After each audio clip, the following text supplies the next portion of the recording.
آج ہم پڑھیں گے role of calcium and iron کے بارے میں.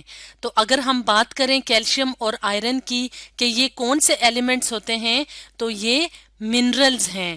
اور منرلز کیا ہوتے ہیں؟ منرلز خاص قسم کے سالڈ سبسٹانسز ہوتے ہیں جو کہ ایک ایلیمنٹ یا ایک سے زیادہ ایلیمنٹ سے مل کے بنے ہوتے ہیں. تو اگر ہم بات کریں کیلشیم اور آئرن کی تو کیلشیم اور آئرن ایلیمنٹس ہیں.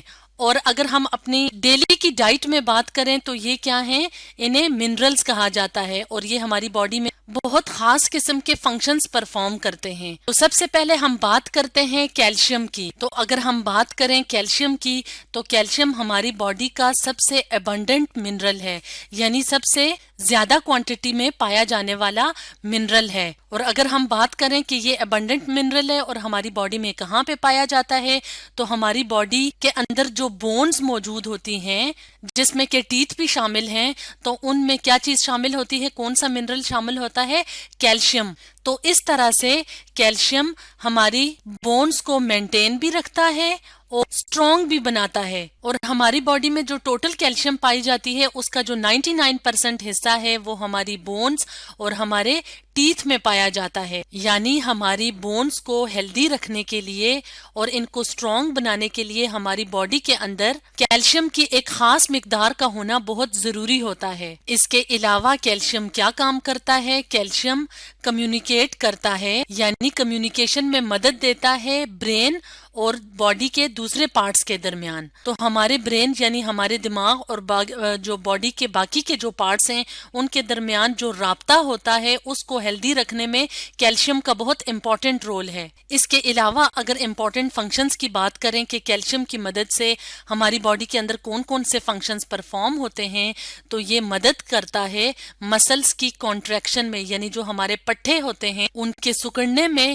کیلشیم مدد کرتا ہے. اور مسلز کانٹریکٹ ہوتے ہیں اور ریلیکس ہوتے ہیں، یعنی سکڑتے اور پھیلتے ہیں پراپر فنکشن کے لیے.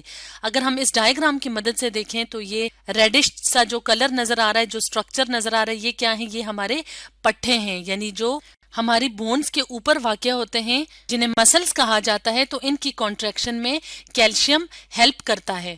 اس کے علاوہ ایک اور امپورٹنٹ فنکشن کیا ہے کیلشیم کا کہ یہ مدد دیتا ہے بلڈ کلاٹنگ میں. بلڈ کلاٹنگ کا کیا مطلب ہوتا ہے؟ خون کا جمنا. اگر ہم اس امیج کی مدد سے دیکھیں تو یہاں پہ کیا ہے؟ یہاں پہ ایک بلڈ ویسل یعنی ہماری باڈی کے اندر جو بلڈ ویسلز وینز ہوتی ہیں وہ دکھائی گئی ہیں. تو اگر زخم ہو جائے تو اس جگہ سے کیا ہوتا ہے؟ ہماری باڈی کے اس پارٹ سے خون بہنا شروع ہوتا ہے اور یہ ریڈ کلر کے کیا ہیں؟ ریڈ بلڈ سیلز ہیں. تو بلڈ کلاٹنگ کا کیا مطلب ہے کہ تھوڑی دیر بعد جو زخم والی جگہ ہوتی ہے وہاں پہ خون کا ایک لوتھڑا سا جم جاتا ہے جس کو بلڈ کلاٹ کہا جاتا ہے. تو بلڈ کلاٹنگ کے عمل میں اگر ہم یہاں پہ دیکھیں تو یہ کیا ہے؟ بلڈ کے جو سیلز ہیں وہ کیا ہیں؟ وہ اکٹھے ہو کے ایک لوتھڑے کی شکل انہوں نے اختیار کر لی ہے. تو بلڈ کلاٹنگ میں کون مدد دیتا ہے؟ کون سا منرل؟ کیلشیم. اب ہم بات کرتے ہیں ایک اور امپورٹنٹ فنکشن کی جو کہ ہے ہارٹ بیٹ یعنی دل کا دھڑکنا.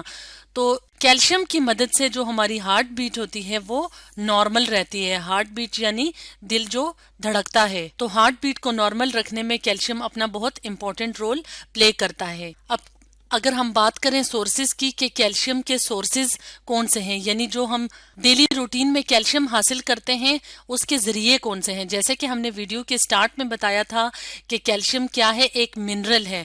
اور منرل کیا ہے؟ ہماری بیلنس ڈائٹ کا یعنی ہماری متوازن غذا کا پارٹ ہے. تو اس بات کا یہ مطلب ہوا کہ کیلشیم حاصل ہوتی ہے مختلف قسم کے فوڈ آئٹمز کے کھانے سے.